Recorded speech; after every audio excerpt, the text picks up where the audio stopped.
Guys, titingnan natin kung ano, kung sira na ba yung bearing dito o kailangan lang grasahan. Kawasaki Barako yan guys.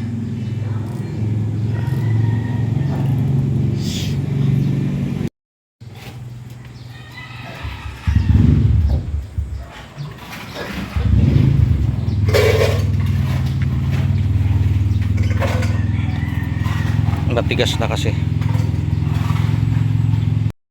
Yan, tinali natin para hindi magbagsakan. Yan, para hindi mahulog yung ilaw. Saka yung buong ano, dashboard.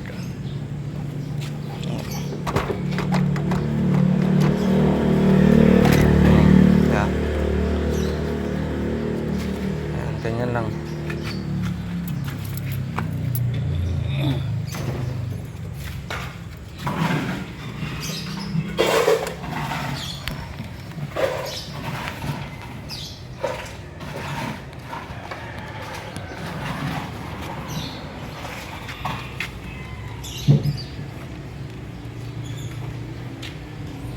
Tanggalin natin to, silsilin natin. Meron pa nakalimutan to, ano, lumabas na, wala, tuyo na. Oy, yan, tuyo na. Pero kung pwede pa to, lagyan ko na ng grasa to. Tanggalin natin to kasi sa wire hindi natin mailabas to. Ayan guys, natanggal na natin guys. Ayan o, wala na siyang grasa dito o. Pero dapat ito papalitan na kasi nga o, wangwang na. Ayan sa taas. Pero dahil sa hirap ng buhay ngayon, pwede pa to, gagrasahan na lang. Tagal pa to ng mga ilang buwan. Ang importante hindi siya naghiwalay. Pero dapat talaga palitan na to. Kaso alam budget. Disgrace na lang. Lagyan natin ng grasa to guys. Yan guys, nagrasahan ko na guys oh. Yan. Saka to. Yan. Pinuno ko na ng grasa. Yan. Pwede pa yan. Paano? Panlaban na rin sa tagulan. Malapit na tagulan. Yan. Tapos babalik na natin sa dyan.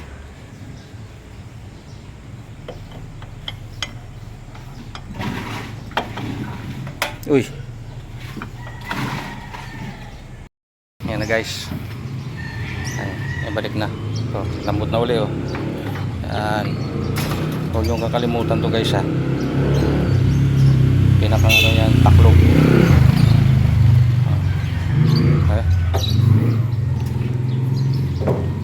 Medyo may sabit kaunti pero pwede pa rin.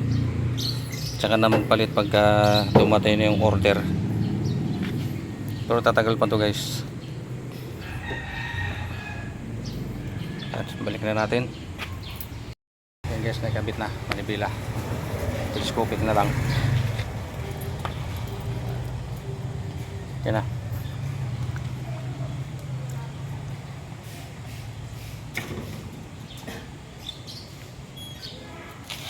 Hindi na tanggalin itong tali.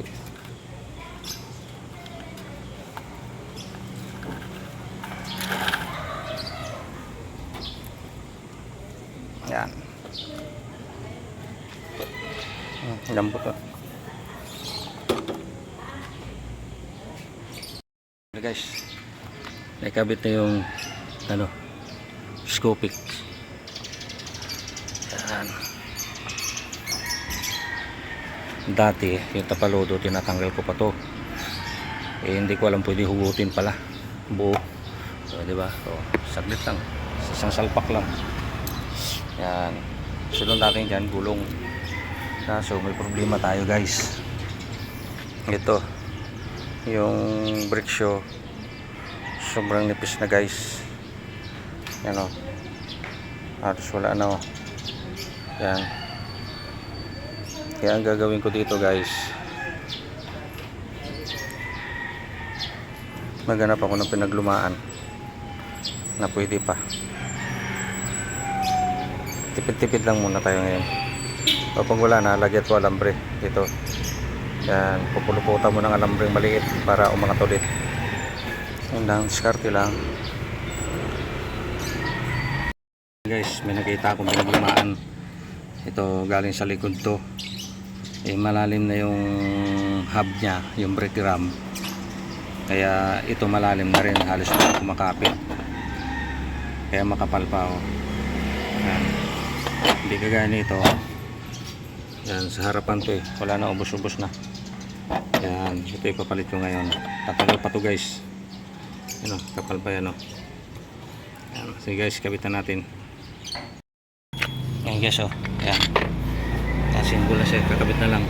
Kaso ito, total, tinanggal din naman na natin.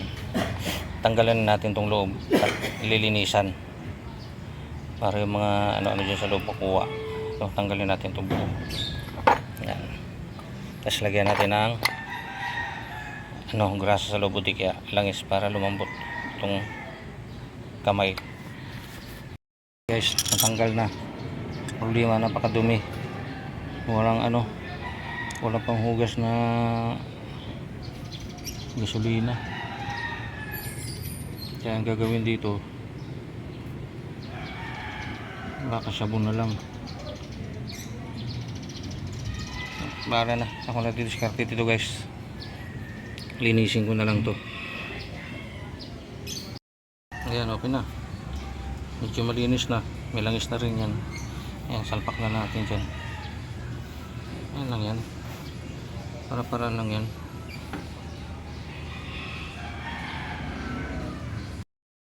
Guys. Kaya yung mga pinaglumaan nyo, huwag nyo tapon.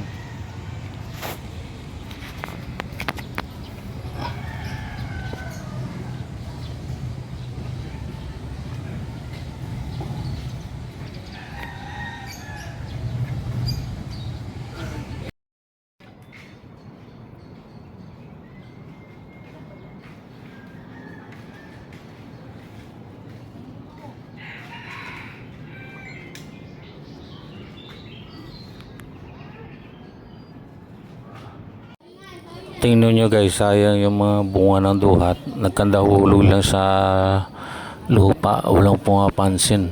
Grabe, ang dami talaga guys. Tingnan nyo, napakarami. Sayang lang talaga, walang kumakain, ibon lang. Tingnan nyo naman yung gaano karami na yan guys. Nakadami talaga, sayang. Ang iitim pa naman, hinog na. Hindi ko ba alam kung bakit ayaw lang kainin.